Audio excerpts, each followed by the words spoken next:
아브라함의 하나님의 백성이 그것을 보고 사망의 문을 향해 거절하는 자에게 지지시키시다. 주께서 이 나라를 장성하게 하시며 그 즐거움을 더하게 하셨으므로 추수하는 즐거움과 탈취물을 나눌 때의 즐거움 같이 그들이 주 앞에서 즐거워하오니 이는 그들의 무겁게 되는 멍에와 그들의 어깨의 책과 그 앞에 자연하기를 기술가 없이 미디안의 나라가 지나치니라.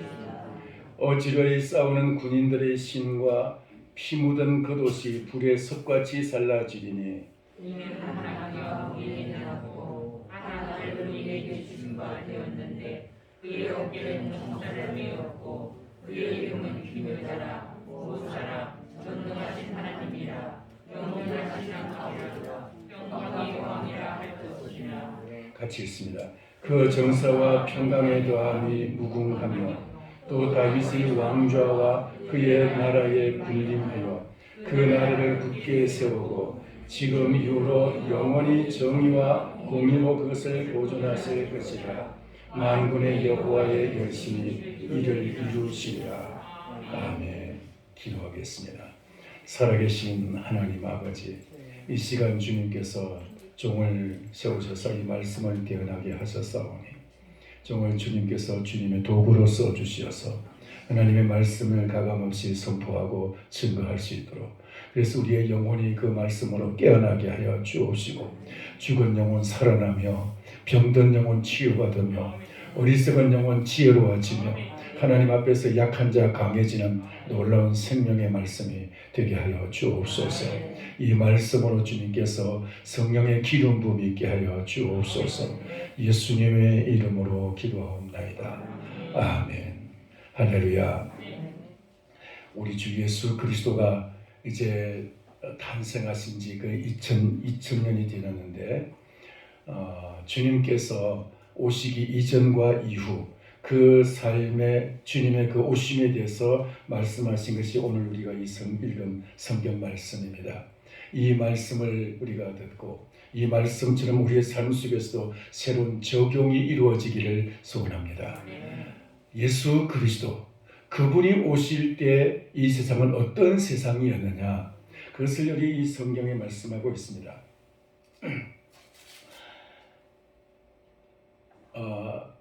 여러분, 지금 우리는 코로나 시대를 맞이하고 있는데 코로나 지금 2년째죠. 2018년 10월 달부터 코로나가 오기 시작해가지고 지금 벌써 이제 2년이 19년이죠. 19년 10월 달에 시작해가지고 21년 지금 12월 지금 만 2년이 지났는데 동안에 많은 이제 그 삶의 변화가 일어나고 관성작용에서 옛날로 돌아가려는, 옛날의 그 자유스러운 모든 분위기를 다시 회복하려는 그런 움직임이 있지만은 그래도 그 옛날로 아직까지는 돌아가면 안 되는 조심스러운 상황이고, 그래서 이 코로나의 어려움을 우리가 지금 겪고 있습니다. 이런 상황을 우리가 여러분 그냥 짜증내지 마시고 그냥 즐기시면서 지내시길 바랍니다. 여러분, 이 어려움의 그 시기를 그이보다도 훨씬 더 참 어려움의 시기를 겪었던 적이 있었는데 바로 예수님이 오실 때 그 당시에 갈릴리 지방의 상황이었습니다. 그 지방, 이 갈릴리 지방은 아주 대단히 아주 비참한 그런 이제 여러 가지 상황들을 가지고 있었습니다. 그 같은 이제 이스라엘 이제 가나안 땅이면서도 가나안을 3등분할 수가 있습니다. 가나안 땅 남북으로 길게 이제 그 뻗어 있어서 북쪽은 갈릴리, 중간은 사마리아, 남쪽은 유대 지역입니다. 근데 그 갈릴리에 살던 그 유대 사람들이 갈릴리에 많이 살았는데, 근데 갈릴리에 살던 유대 사람들이 명절이 돼서 이제 고향 땅 혹은 유대 예루살렘으로 오려면은 사마리아를 거치지 않고 동쪽으로 돌아서 갈릴리 바다 남쪽에 있는 그 요단강 건너가지고 요단강 동쪽에서 이제 그 베레아라는 지방에서 남쪽으로 쭉 내려가서 그리고 다시 여리고에서 요단강 건너서 예루살렘을 올라가는 그런 길을 선택했고, 그래서 한 이틀이면 갈 수 있는 거리를 한 일주일 걸려서 거의 한 3일, 4일 걸려서 이제 가야 되는 아주 먼 거리를 돌아다니기도 했습니다. 이 갈릴리 지역은 그런 이제 이 이스라엘 온 그 가나안 땅 중에서도 유대 사람들이 가장 아주 그 천하게 여기던 지역이었습니다. 왜냐하면 이 지역은 특별히 이제 북쪽에 있는 이방 지역과 이방 나라들과 이제 그 연접해 있었기 때문에 이방 나라 사람들이 많이 살고 있었고, 또 한 가지는 걸핏하면 북쪽에서 쳐들어왔기 때문에 아수르가 쳐들어오면은 거의 갈릴리를 통과하게 되고, 그리고 이제 바벨론이 쳐들어도 갈릴리를 통과하게 되고, 항상 이 갈릴리는 그냥 조금만 무슨 일이 있으면 얻어 터지는 지역이에요. 그래서 이 지역은 항상 비참하고 살기 힘든 지역이었어요. 그런데 오늘 여기 이사야는 바로 그 지역에 빛이 임하였다고 말씀하고 있습니다. 빛이 임하였다고. 1절 한번 보겠습니다. 전에 고통받던 자들에게는 흑암이 없으리로다. 옛적에는 여호와께서 스불론 땅과 납달리 땅이 멸시를 당하게 하여 하셨더니 후에는 해변길과 요단 저쪽 이방의 갈릴리를 영화롭게 하셨느니라.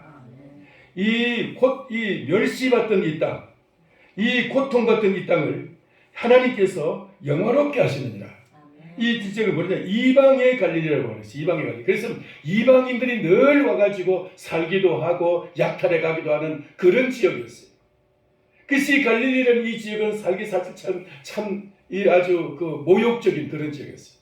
늘 이방인들이 와서 막 압제하고 그냥 뺏어가고 하는 그런 지역이기 때문에, 그런 지역에 하나님께서 이 이방의 갈릴리를 영화롭게 하시느니라. 2절도 봅니다.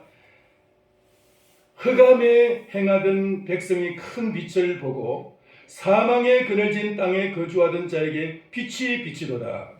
흑암에 행하던 백성이 큰 빛을 보고 어둠 속에 잠겼던 사람이, 어둠 속에서 행하던 백성이 큰 빛을 보고 사망의 그늘진 땅에 거주하던 자들에게, 사망의 그늘진 땅, 사망의 고통 속에서 헤매이던 자들에게 하나님께서 생명의 빛을 비춰주셨다는 거예요.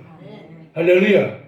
여러분, 이것을 오늘날 비유로 하자면은 뭐가 같으냐면은 공을 바닥으로 팍 내리치면은 그 땅에 닿아서 반사적으로 튀어서 이제 뛰어오르는 것처럼, 그와 같이 무언가가 바닥으로 이게 그 바닥을 치게 되면은 반사작용해서 다시 오르게 돼 있어요. 바닥을 치게 되면 이 바닥 신세, 그것을 바로 흑암의 신세이고 사망의 그늘진 땅이라고 말하는 것이에요. 여러분, 이 바닥을 경험한 적이 있습니까? 이 어둠을 경험한 적이 있습니까? 이 죽음의 선을 여러분 한번 왔다 갔다 해본 적이 있습니까?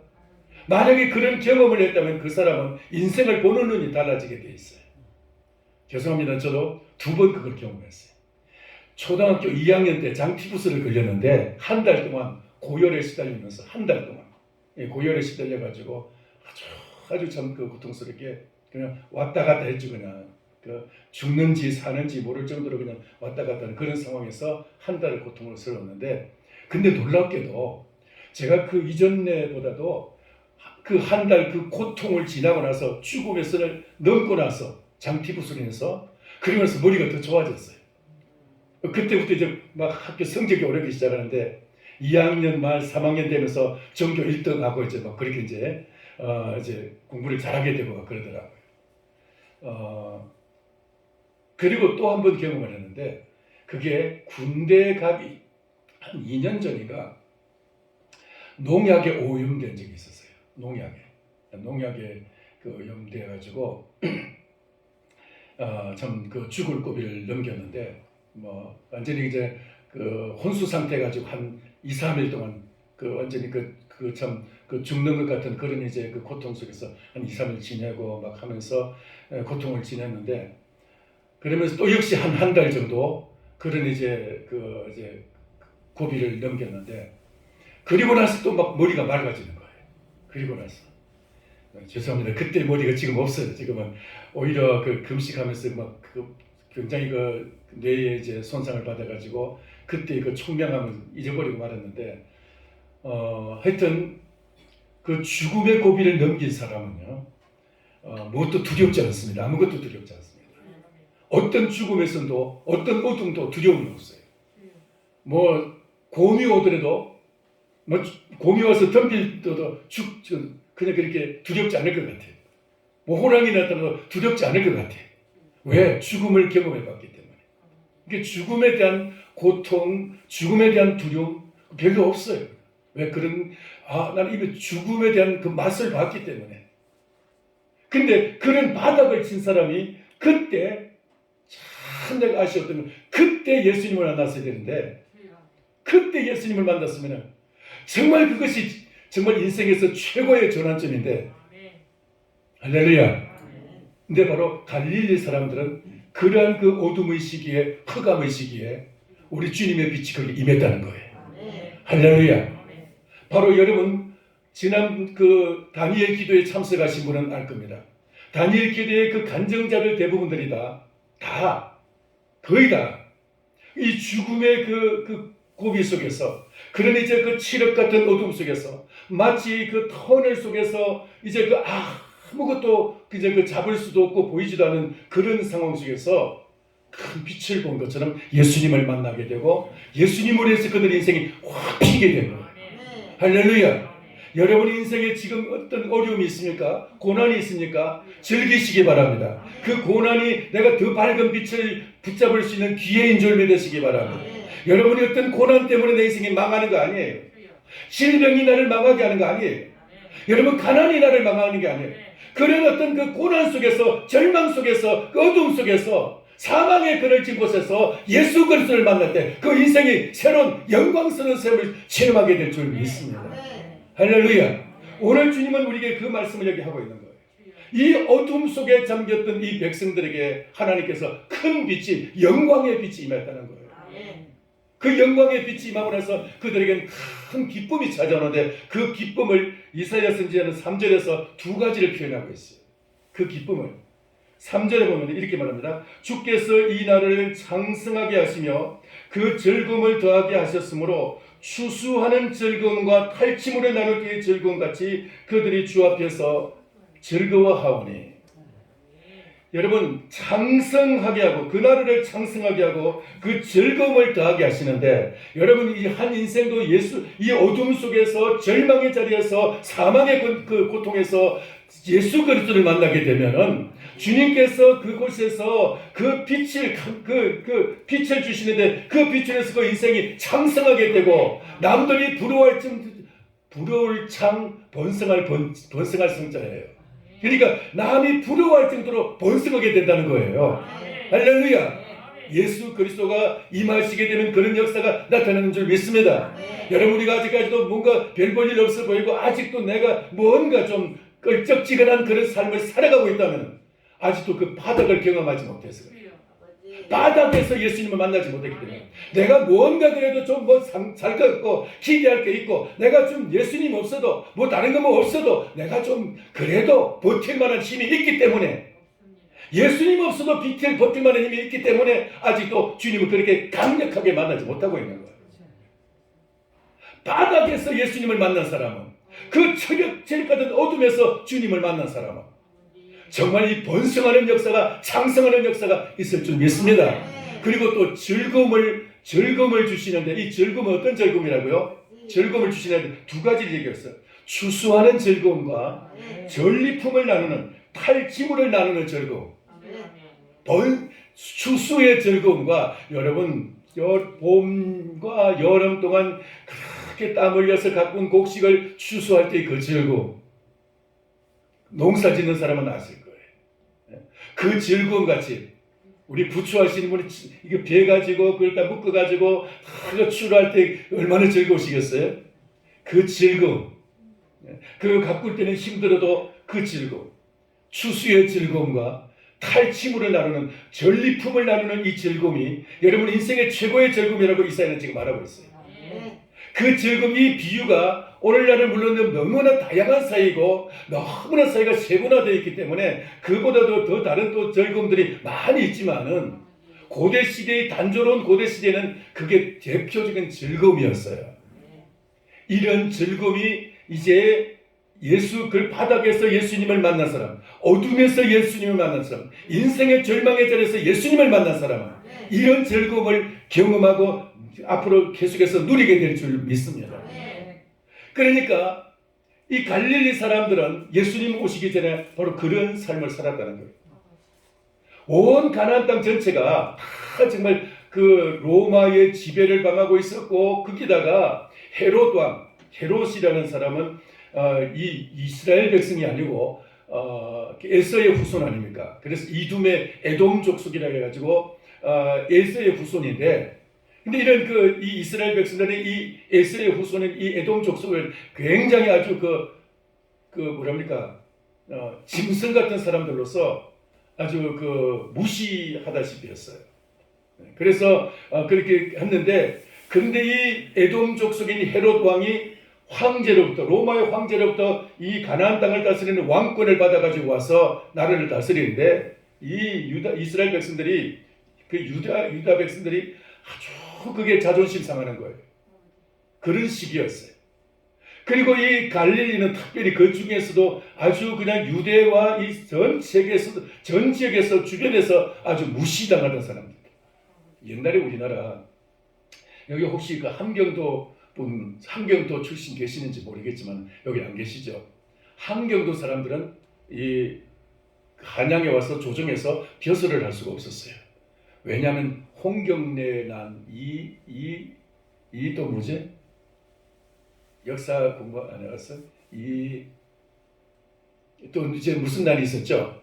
그래가지고 이 함경도 지역은 원래 그 여진족의 땅 아닙니까? 원래 이제 만주의 그 여진족의 땅이었고, 그 땅은 이제 우리나라로서는 이방인 땅과 같은 그런 지역이고, 반란도 자주 일어나고 했기 때문에 그 지역 사람들은 그 조정에서 신하로 쓰질 않았어요. 과거도 볼 수가 없었어요. 그만큼 무시받던 사람들.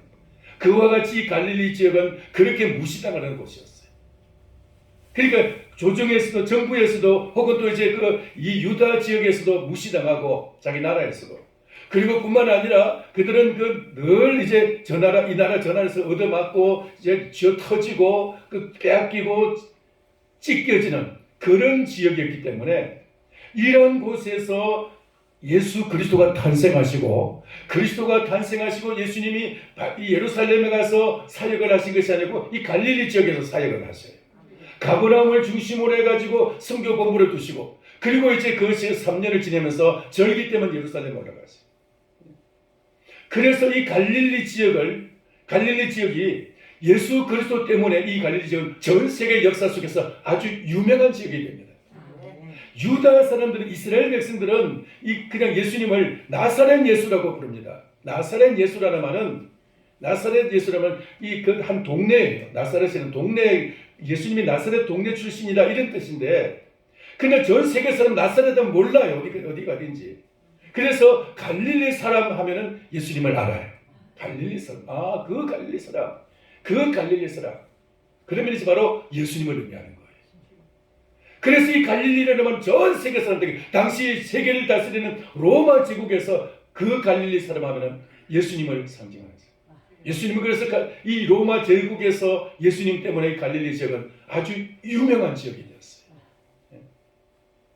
오늘날 우리도 예수 그리스도 때문에 이 갈릴리에 얼마나 사모하는 마음을 가지고 있습니까? 갈릴리에 대해서. 갈릴리는 그렇게 무시당하고 천대받던 지역이 예수님 한 분 때문에 뒤집어지게 된 거예요. 할렐루야. 오늘 여러분, 우리의 인생이 그렇게 되는 줄 믿습니다. 내가 이 땅에서 어떤 별 볼 일 없는 그 삶을 살아도 예수 그리스도를 제대로 만나면 주님 우리의 인생을 뒤집어 주셔서 빛이 임하게 되고, 광명이 임하게 되고, 영광스러운 빛을 이제 만나게 될 것이고, 그의 인생이 빛나는 인생이 될 줄 믿습니다. 번성한다 그랬어요. 하나님께서 여러분 예수 그리스도가 오시면 이런 역사를 합니다. 예수 없이 이 땅에서 소외받던 지역이 예수 그리스도가 오심으로써 아주 영광스러운 그런 세상 사람들에게 알려진, 소문난, 세상 유명한 지역이 된 것처럼 우리의 인생에 그런 역사가 나타날 줄 믿습니다. 예수 그리스도의 말로 한 인생을 완전히 뒤집으시는, 그 속에서 어떤 질병이 있으면 질병을 치료하시기도, 그 속에서 어떤 그 인생의 어떤 여러 가지 악한 습관이 있으면 그 악한 습관을 치료하시기도, 만약에 못 먹을 것을 먹는 이 악한 습관이 있을 때 그것을 치료하시기도 하면서 주님께서는 우리의 삶 속에서 여러 가지 변화를 통해서 우리 인생을 최고의 자리까지 주님 우리를 끌어올리시는 주님인 줄 믿습니다. 이 땅에서 사람들에게만 최고의 자리가 아니라 하늘의 영광의 그 보좌에까지 최고의 영광의 자리까지 우리를 끌어올리시는 주님. 목사님도 이제 은퇴 얼마 안 남았고 이제는 뭐 나이도 그만큼 되었으니까 이제는 뭐 거의 접어야 되고 끝나지 않았습니까? 라고 여러분 혹시 저에게 질문하신다면은 저는 오히려 지금부터라고 생각합니다. 저는 아직까지 끝나지 않습니다. 예수 그리스도가 끝나지 않았으면 저도 끝나지 않았어요. 예수 그리스도가 제게서 떠나가지 않았으면 저도 제 인생도 끝나지 않았습니다. 그리스도가 우리를 갖다가 우리의 어떤 자리에 우리를 끌어올리실지를 모릅니다. 내가 주님을 지금까지 만난 주님보다 더 영광스러운 주님을 더 복되시고 더 정말 주님의 강력하신 주님을 만날 수 있는 줄 믿습니다. 내가 아직까지도 이전에 그 2번 경험한 그 사성도 아주 약했던 것 같아요. 주님이 제게 더 어떤 자리에서 하나님이 저를 갖다가 더 새롭게 하실지는 모르지만 하여튼 우리 모두가 여러분 혹시 병 때문에 골골골골 하면은 그것 때문에 아이고 죽겠네 하지 마시고 나 예수님 만날 시간인가 보다. 예수님 나한테 수지 맞게 하시려고 이런 시간이 있구나 생각하시기 바랍니다. 만약에 물질적인 어려움이 있다면 주님이 나에게 이를 통해서 도우심을 베푸시려고 하는구나. 여러분 깨달으시기 바랍니다. 우리에게 뭔가 내 앞길이 막히면 장애물이 생기면 방해자가 생기면 그것이 바로 예수 그리스도의 도우심의 손길의 바로 그 전조 현상인 줄 믿으시기 바랍니다. 여러분 우리가 뭔가 내 인생에서 이게 불행의 그림자 같은 불행의 본체 같은 것이 내 앞에 나타날 때 그것이 바로 예수님 우리에게 찾아오시는 전조 현상입니다. 할렐루야. 사람들은 그걸 보면서 아이고 죽겠네 하면서 내 인생이 왜 이렇게 박복하냐라고 말합니다.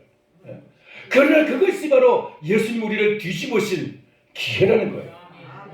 바로 이 갈릴리가 그랬던 것처럼 여러분 성경에 나오는 모든 인물들 보십시오. 정상적으로 생활해가지고 보편적으로 생활해가지고 예수님 만난 사람이 얼마나 됩니까? 다 보면은 어떤 어려움의 자리에서 그 고난에서 더 영광스러운 주님을 만나게 되었어요. 요셉이 만약에 그 아버지 집에서 채색 옷 입고 그냥 아버지의 그 기대 속에서 그렇게 형들도 그렇게 무시하지 않고 저놈 아버지가 저놈을 사랑하니까 우리도 참 잘 봐줘야지 저놈한테 잘 보여야지 이렇게 됐더라면은 아마 요셉도 총리는 안 됐을 거예요. 네? 아버지가 저놈은 특별히 총애하는데 저놈을 죽여야 되겠다 이런 마음이 생기고 마귀 같은 마음이죠. 그런 마음이 생기고 실제로 막 죽이려고 하고 거기다 또 이제 큰형 루벤이 아마 시몬이 주동했을 거예요. 그거는. 근데 루벤이 빼돌려가지고 그러지 말고 저 구덩이 속에 빠뜨리자. 저기서 저절로 죽게 하자. 우리 손으로 죽일 게 뭐 있느냐. 그래서 빼돌리고 그 다음에 또 이제 유다를 통해서 그러지 말고 형들 동생들과 이 애를 갖다 여기 죽이는 것보다도 차라리 팔아먹어버리자. 그래가지고 이제 팔게 하는 것까지도 다 그들이 마음속에 주님이 역사하셔서 요셉을 팔아서 애굽에 먼저 가게 함으로써 그리고 또 요셉이 이 애굽에 가서 그걸로 끝났습니까? 거기서도 조금 이제 살만하니까 그 보디발 장군의 그 사모님이 그렇게 또 이제 요셉을 갖다가 막 이제 유혹을 하면서 죄짓자고 또 이제 유혹을 합니다. 그런 상황에서 까딱했으면 어차피 내 인생 이거 별거 아니니까 하면서 만약 거기서 그냥 죄짓고 만약 그랬다면은 그 인생 거기서 끝날 수도 있어요. 근데 하나님 앞에서 그것을 물리치고 감옥에 갈 줄 알면서도 그걸 물리쳤더니 그리고 감옥에 갔는데 감옥에 가서도 하나님께서 하나님을 붙잡고 그에게 하나님과 동행했더니 하나님이 요셉을 어느 날 총리가 되게 하신 줄 믿습니다.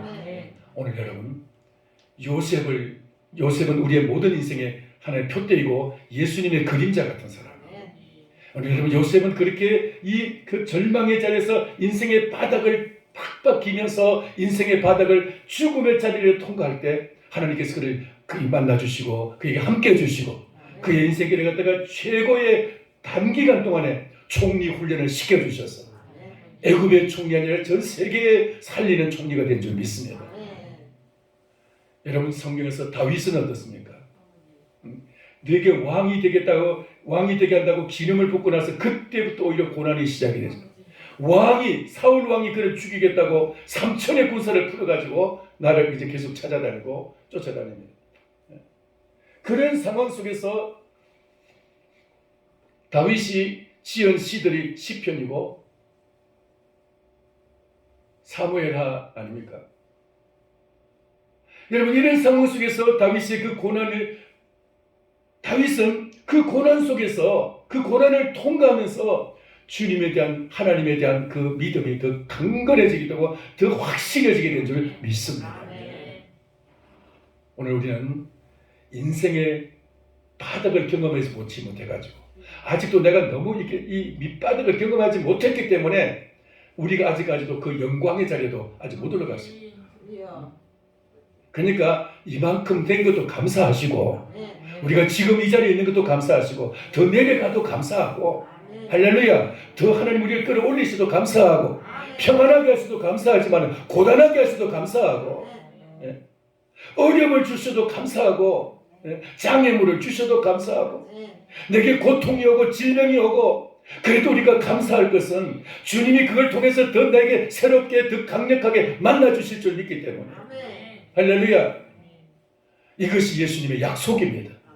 주님 우리에게 그런 어려운 자리에서 우리를 건져 올리시겠다고 거기서 우리를 꺼내내시겠다고 그리고 우리를 거기서 자유케 하시겠다고 거기서 우리를 주님께서는 영광롭게 하시겠다고 약속하고 계십니다. 주님의 약속을 붙잡으시기를 축원합니다. 여러분의 인생에 그런 어려움이 있습니까? 우리에게 진짜 우리가 경계해야 될 것은 어려움과 고난이 아니고 죄예요. 죄를 우리는 두려워해야 돼요.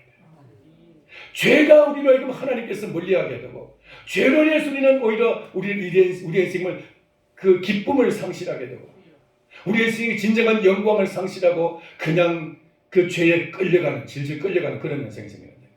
우리가 고난을 당한다는 것은 죄로부터 자유하게 되고 죄로부터 우리가 깨끗하게 되는 그런 상황이 되는 거예요. 오히려 여러분 고난 주는 사람보다도 고난 받는 사람이 되기를 바랍니다. 고난 주는 사람은 하나님의 죄를 쌓는 것이지만 고난을 받는 사람은 내 죄를 갖다 점점 더 이제 벗어버리는 죄를 씻는 그런 기간이 되는 거예요. 고난의 자리에서 여러분 기뻐하고 감사하고 하나님을 찬양하고 예수님을 붙잡으시기를 축원합니다. 그 자리가 바로 내가 예수님을 만나는 자리이기 때문에 그래서 여기 이 말씀을 하고 있는 거예요. 그래서 이런 그 고난의 자리에서 행하는 그 흑암의 자리에서 예수님을 만난 사람은 큰 빛을 보게 되고 고난의 자리에서 주님을 만나면 큰 즐거움을 얻게 돼서 추수의 즐거움과 전리품을 나누는 즐거움을 얻게 된다고 하셨어요. 하나님께서 여러분에게 그런 즐거움이 있기를 축원합니다.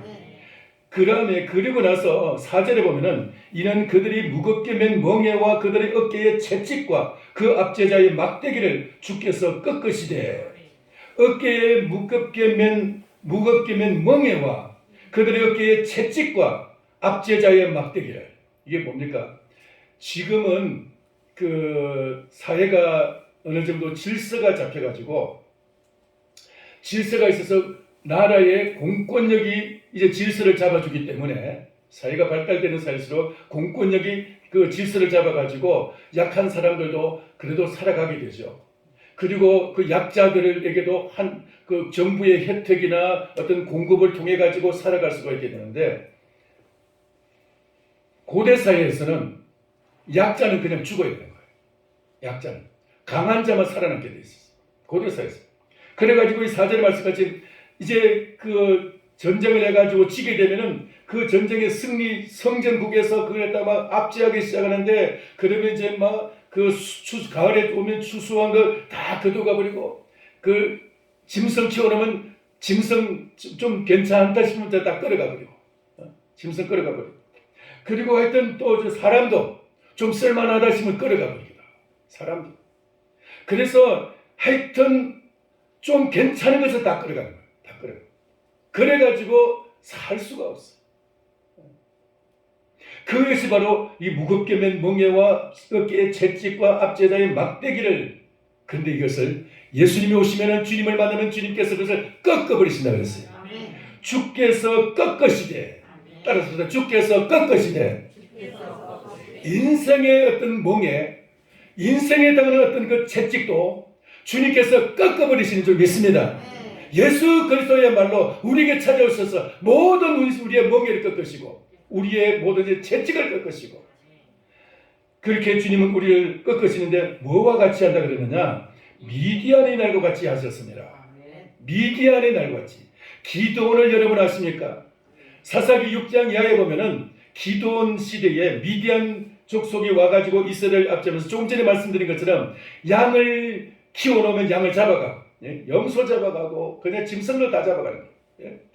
그리고 이제 양털을 가지고 옷을 만들어 놓으면 그것도 다 가져가 버려요. 하여튼 좋은 건 다 가져가 버려요. 그래서 참 압제당하고 고통당하는데, 그 중에서도 그 므낫세 지파의 에브라임 지파예요. 에브라임 말고 므낫세 지파죠. 에브라임은 동생 지파고 므낫세가 큰 형 지파인데, 므낫세 지파는 동쪽에 반 지파이고 서쪽에 반 지파가 있습니다. 이 서쪽에 있는 이 므낫세 반 지파에게 아비에셀이라는 곳에서 기드온이라는 사람은 사실 약한 사람이 있어요. 그리고 이제 이 므낫세 반 지파는 이 이스라엘에서 별 볼 일 없는 지파였어요. 땅은 좀 그 기손 시내를 통해서 좀 땅은 좀 비옥한 땅이었는데 늘 얻어터지는 그 갈릴리와 이제 접해가지고 별 볼 일 없는 그런 지파였는데, 여기서 이제 기드온이 나가지고 이제 워낙 자기가 무시당하는 지파에서, 무시당하는 가문에서 났기 때문에, 그래서 늘 자기 자신에 대해서 자존감이 낮았는데 하나님이 찾아오셔서 큰 용서해야 합니다. 큰 용서해야 부릅니다. 그러니까 내가 왜 나한테 그런 말을 하느냐고. 그러면서 몇 번이나 이제 시험을 하죠. 너무 이제 자존감이 낮으니까 나는 나한테 그럴 수가 없는데 하면서 양털 시험을 하고 막 시험을 하죠, 그죠? 시험을 하고, 그리고 이제 나가는데 그 미디안의 13만 8천 명을 하루에 그냥 다 전멸시켜놨습니다. 하루에. 하나님께서 그렇게 하신 줄 믿습니다. 기드온의 300명의 용사를 가지고 하나님이 함께 하시니까 13만 8천 명을 그냥 하루에 다 썰어버렸어요. 하나님 오늘 그렇게 우리 갖다가 뒤집으시는 줄 믿습니다. 할렐루야. 하나님이 하게 하시면, 여러분 잠자리가 거미줄에 걸리면 어떻게 될까요? 절대로 자기 힘으로 빠져나갈 수가 없어요. 거미줄, 자기 날개가 딱 거미줄에 붙으면 도저히 거기서 빠져나갈 수 없어요. 그런데 우리의 인생도 그럴 수가 있어요. 어떨 때는 정말 자기가 내 인생은 거미줄에 걸린 나비나 잠자리처럼 내 인생은 이렇게 얽혀 있구나. 그래가지고 도저히 거기서 내 힘으로 빠져나갈 수 없는 그런 상황입니다. 예수 그리스도를 만나면, 주님께 부르시면 주님이 그 자리에서 만나주시고 한마디 말씀이면 끝납니다. 주님이 거기서 한마디 말씀이면 끝날 줄 믿습니다. 한마디 말씀. 주님 제게 한마디만 말씀해 주시고, 그러면 내 인생의 이 모든 장애물이, 이 거미줄 같은 이 압제가, 모든 내가 얽힌 것이 다 풀려지게 될 줄 믿습니다. 할렐루야. 여러분의 인생에 그런 역사가 있기를 축원합니다.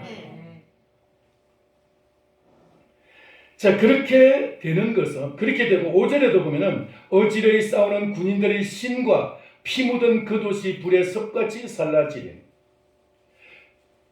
군인들이 이제 그 전쟁을 하면은 옷도 피가 묻었고, 그리고 신발도 막 피가 묻어가지고 막 피투성이가 되지 않겠어요? 근데 어느 날 그 피투성이 된 옷과 그 신발을 갖다 다 모아가지고 불에 다 태워버리고 새 옷이 지급이 됐어. 그게 무슨 말이에요? 전쟁이 끝났다는 말이에요. 전쟁이 끝났다. 더 이상 전쟁할 필요가 없이 승리한 것이고, 전쟁에서 승리한 승전한 것이고, 그의 이제 전쟁이 끝남으로 해서 평화가 찾아왔다는 뜻인 것입니다. 여러분의 인생에 그런 역사가 있을 줄 믿습니다. 할렐루야. 그러니까 내가 예수 그리스도를 만나면은 그런 성전한 군인들이 모든 피 묻은 옷을 다 벗어서 불에 태우는 것처럼 그렇게 우리의 성전의 기쁨을 누릴 때가 온다는 거예요. 내 모든 그러니까 그 싸울 피투성이 돼서 싸우던 그 모든 기억과 습관과 내 속에 있는 그 흔적을 다 말끔히 주님이 씻겨버리시고 예수님의 피에 씻겨버리시고 그리고 전혀 새 사람으로 우리를 살아가게 하시면서 이 예수님 만난 사람이에요. 여러분 이렇게 주님을 새롭게 만나시기를 축원합니다. 나는 옛날에 주님을 만났는데요. 그 만남이 여러분 한 번의 만남이 인생을 그렇게 180도 완전히 전환시킬 수도 있습니다. 근데 어떤 사람은 또 만나고 또 만나야 돼요. 어떤 사람은 새로운 강력한 새로운 만남이 있어야 돼요. 그래서 정말 주님을 대한 새로운 그 체험으로 인해서 예수님을 막 이제는 지금까지는 내 인생이 부끄러운 인생이었지만 이제는 나가서 예수님을 자랑하는 인생이 될 줄 믿습니다. 요한복음 3장에 보면은 요한복음 2장에 몇 장입니까? 4장입니까? 요한복음 4장에 보면 예수님이 수가성 우물가에 있는데 그 우물가에 한 여인을 만났는데 이 여인은 동네 사람이 보기에 부끄러운 여자였어. 자기도 스스로 창피해서 동네 사람과 어울리지 않는 여자였어. 그래서 동네 사람들은 절대로 대낮에 우물가에 오지 않습니다. 그 시간을 택해서 우물가에 물기를 온 이 여자 예수님을 만났어요. 그리고 예수님으로부터 주님이 메시아이심을 알고 그리스도이심을 알고 주님을 믿음으로 만나면 그는 나가서 그 물동이를 내려놓고 동네에 달려가서 내가 메시아를 만났다고 내가 메시아를 만났다고 너희들 한번 와보라고 그러면서 동네 사람을 다 데리고 예수님께로 다시 찾아옵니다. 부끄러워서 동네 사람들 숨어서 다니던 이 여자가 예수님을 만난 이후에 주님을 자랑하는 사람으로 바뀌어진 것처럼 우리의 인생이 그렇게 될 줄 믿습니다. 여러분의 인생에 아직까지 만약에 그런 어려움이 없다면 그런 아직 주님을 만난 경험이 없다면 그리고 아직까지도 내가 주님에 대한 그런 간절함이 없던 아직도 나는 내 인생이 뭔가 느긋하고 예수님 없이도 살만하기 때문에 그런 거 아니에요. 주님 없이는 살 수 없어요. 주님 없이는 살 수 없어요. 이것이 여러분 고백이 되기를 축원합니다. 마지막으로 이렇게 예수님을 이렇게 이런 역사가 어떻게 일어날 수 있느냐? 왜냐하면 어떻게 하면 이렇게 되느냐? 그것이 6절, 7절에 나와 있는데 여기에서 예수님이 오시면 그렇게 된다는 걸 말하고 있어요. 예수님이 오심으로 그렇게 된다. 그러니까 예수님이 오시면 이 5절까지 이 모든 역사가 나타난다는 거예요. 절망의 어둠 속에 빛이 임하게 되고 모든 그 절망을 갖다가 영광의 자리로 바꾸시는 역사, 전쟁에서 승리하는 승전의 역사, 전리품을 나누는 기쁨, 추수의 기쁨, 이 모든 것을 주시는 그 이유는 한 예수 그리스도가 오시기 때문이다. 그게 바로 6절의 말씀입니다. 6절, 7절에 예수님이 탄생하시는 데서 4가지의 이름을 얘기하고 있습니다. 간단하게 요것만 말씀을 드리겠습니다. 처음에 6절에 보니까 이는 왜냐하면 한 아기가 우리에게 낳고 한 아들을 우리에게 주신 바 되는데 여러분 이 세상의 모든 인생은 지구의 80억의 인구가 다 아기로 태어납니다. 지구의 80억 인구의 절반은 다 아들로 옵니다. 절반은 딸로 오고 절반은 아들로 옵니다. 그런데 왜 여기에 한 아기가 낳고 한 아들을 주셨다? 왜 이걸 기억했을까요? 그 이유는 이 아들은 특별한 아들이기 때문에 이 아기는 특별한 아기이기 때문에 요한복음 1장에 보니까 말씀이 육신이 되어 우리 가운데 갔습니다. 천지를 창조하실 때 빛이 있으라라고 말씀하실 때 그 말씀이 이 땅에 사람으로 찾아오셨어. 사람으로 오셔가지고 그분이 아기로서 탄생하셨기 때문에 그 아기는 창조주 하나님이 인간의 모습으로 인간 아기로 탄생하시기 때문에 여기에 한 아기라고 말씀합니다. 이 아기는 바로 그런 아기인 거예요. 우리와 같이 엄마 아빠가 서로 결혼해가지고 태어나는 아기, 그런 모든 이 아기들과 달리 이분은 말씀이 마리아 속에 임해서 마리아를 잉태하게 하시고 요셉을 통해서가 아니라 말씀을 통해서 잉태하게 하시고 그리고 말씀이신 예수님이 이제는 그 아기로서 이제 해산되어지는 그런 역사. 그래서 이 아기는 특별한 아기예요. 그런데 이 아기를 우리에게 주셨고 이 아들을 주셨는데 그 어깨에는 정사를 메었고 그의 이름은 기묘자라 모사라. 기묘자라 모사 이 두 이름으로 되어 있는데 기묘자 모사. 근데 영어 성경에는 이 두 개가 한 이름으로 되어 있어요. 기묘자 모사를 영어 성경에는 원더풀 카운셀러라고 되어 있어요. 이것은 기묘한 모사, 상담자 이런 뜻이에요. 다른 말로 신비스러운 상담자라는 뜻이에요. 신약 성경에는 이 말을 요한복음 15장에서 보혜사라는 14장이죠. 보혜사라는 이름으로 기록하고 있습니다. 보혜사. 보혜사는 파라클레이토스라는 말인데 이 말은 변호사라는 말도 되고 인도자라는 말도 되고 상담자라는 말도 되고 교사라는 의미도 있고 선생, 스승이라는 의미도 있어요. 파라클레이토스. 이 말은 보호자라는 의미도 가지고 있어요. 그래서 보혜사 이 말 속에는 어마어마한 여러 가지 포괄적인 넓은 의미를 가지고 있어요. 보혜사, 파라클레이토스. 이 말 속에. 그래서 이 기묘자 모사라는 이 말 속에는 예수 그리스도가 이 땅에 오시면 그분은 신비스러운 상담자로서 비밀스러운 상담자, 우리의 스승으로서 우리의 모든 문제를 해결해 주시는 그런 상담자라는 거예요. 아멘. 여러분의 어떤 얽힌 문제가 있습니까? 주님이 말씀하면서 이건 아무개야 이렇게 하면 돼. 한마디면 끝나는 그런 상담자인 줄 믿습니다. 할렐루야. 예수 그리스도 앞에서 문제가 해결되지 않는 문제가 있습니까? 이 지구상의 모든 문제는 예수님을 떠났기 때문에 생기는 문제예요. 예수님을 떠났기 때문에 생기는 문제다. 그 모든 문제는 다 예수님 만나면 다 해결되는 거예요. 할렐루야. 예수님 만나면 다 해결돼요.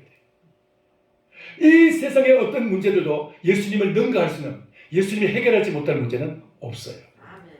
예수 그리스도 만나면 모든 문제는 다 해결되는 줄 믿습니다. 그게 바로 기묘하신 상담자, 기묘하신 모사 예수 그리스도십니다. 원더풀 카운셀러. 자, 그리고 이제 여기 보면은 전능하신 하나님이라.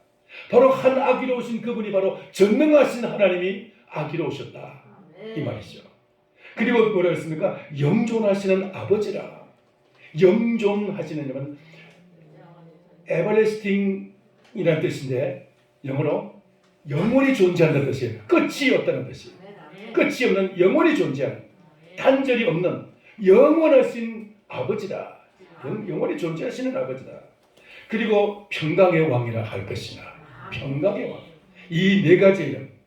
기묘자 모사. 그러니까 원더풀 카운셀러. 그리고 전능하신 하나님. 영존하시는 아버지. 평강의 왕. 이게 아기로 오신 예수님의 별명이에요. 아기로 오신 아기 예수님의 별명이 바로 이 네 가지로서 지금 이제 이사야는 지금 말하고 있는 것입니다. 평강의 왕이신 예수 그리스도. 여러분, 이 세상은 어떤 평화도 완전한 평화는 없습니다. 예수 그리스도가 가시는 곳에 그곳에는 완전한 평화가 이루어지는 줄 믿습니다. 우리의 마음속에 예수 그리스도 없는 마음에는 절대로 평화가 없어요. 평화같이 보이지만 그는 임시적인 방편이에요. 오직 예수 그리스도만 우리를 완전한 평화로 우리에게 채워주시는 줄 믿습니다. 왜냐하면 그분은 아버지와 아들, 하나님과 피조물인 우리 인생들, 이 원수된 관계였는데, 원수의 관계였는데 하나님과 인간은 대적 관계였어요. 왜? 인간이 마귀 편에 속해 있었기 때문에. 그러한 우리들을 위해서 예수님은 로마서 5장 8절의 말씀같이 우리가 아직 원수되었을 때 그 아들의 죽으심으로 말미암아 하나님과 화목하게 되었다고 그랬어요. 예수 그리스도를 통해서 예수 그리스도가 화목 제물이 되심으로 아버지 하나님과 우리와 사이에서 이 원수 관계가 화목한 하나님 아버지와 자녀 관계로 바꿔지게 된 줄 믿습니다. 하나님이 여러분 아버지십니까? 예수 그리스도가 우리를 하나님의 아버지로서 우리를 맺어 주셨습니까? 여러분 이것을 믿습니까? 이것이 우리가 가장 완전한 평화를 누릴 수 있는 길인 것입니다. 그러니까 우리는 원수가 화목하게 되는 이 하나님과 이 화목하게 되는 이 역사를 경험하게 되면은 인간 사이에서 어떤 원수도 다 화목하게 될 수 있는 길이 있고 다 그런 힘이 있는 줄 믿습니다. 하나님과 여러분 우리와의 사이에서 이런 아버지와 자녀의 이 관계로서 화목이 이루어지게 되면은 우리 이 세상의 모든 미움의 관계가, 모든 이제 그 갈등 관계가, 모든 전쟁 관계가 평화의 관계로 맺어지게 되고 화목하게 되는 역사가 나타나는 줄 믿습니다. 예수 그리스도. 그분이 이 땅에서 해결하지 못한 문제가 또 있을까요? 주님 예수 그리스도 안에서는 모든 문제의 해결자이신 줄 믿습니다. 그래서 예수님은 십자가에서 죽으실 때 마지막으로 하신 말씀이 다 이루었다. 테텔레스타이 다 이루었다는 말씀이었어요. 오늘 우리에게 그 주님께서 이제 아기로 오시는 성탄, 그 성탄을 여러분 마음으로 맞이하면서 여러분 마음속에서 그런 주님을 맞이하시고 만나시고, 그래서 새로운 기쁨, 새로운 평화, 새로운 은혜의 역사가 새로운 인생의 앞으로 펼쳐지기를 축원합니다. 기도하겠습니다. 오늘 이 말씀 생각하면서 우리 잠깐 통성으로 한번 기도하겠습니다. 주님, 제 마음속에 주님 찾아오셔서 제 모든 죄악을 단절시키고 이제는 다 끊어버리고 오직 예수님을 모시고 예수님과 새로운 인생을 살기를 원합니다. 내 마음속에 어둠을 물리치고 주님 이 빛으로 채워 주시옵소서. 내 영혼 속에 주님 이 모든 이 두려움과 근심 걱정 다 예수님 이제 다 물리치고 주님 안에서 참 평강의 주님으로 채워 주시옵소서. 주님, 이제 예수님 우리가 주여 삼창으로 통성으로 잠깐 기도하겠습니다. 주여, 주여, 주여. 살아계신 하나님 아버지 주님 은혜를 감사합니다.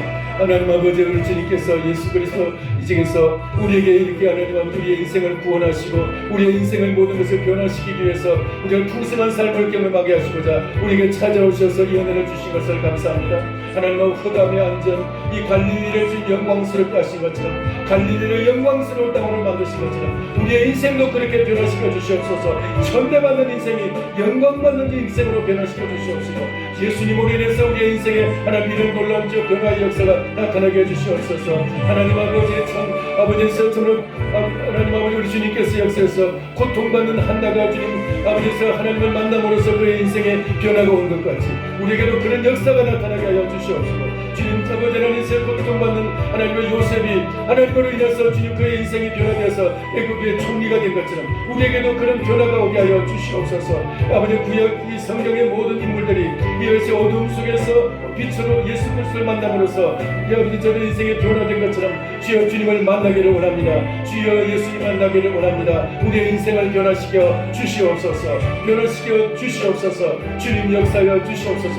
우리의 심령 속에 찾아오셔서 우리의 구주가 되어주시고 내 왕이 되어주시고 내 인생의 주인이 되어주시고 주님 우리의 인생을 이끌어주시고 다스려주시는 우리의 인생의 참 주인이 되어주시옵소서. 주님 감사합니다.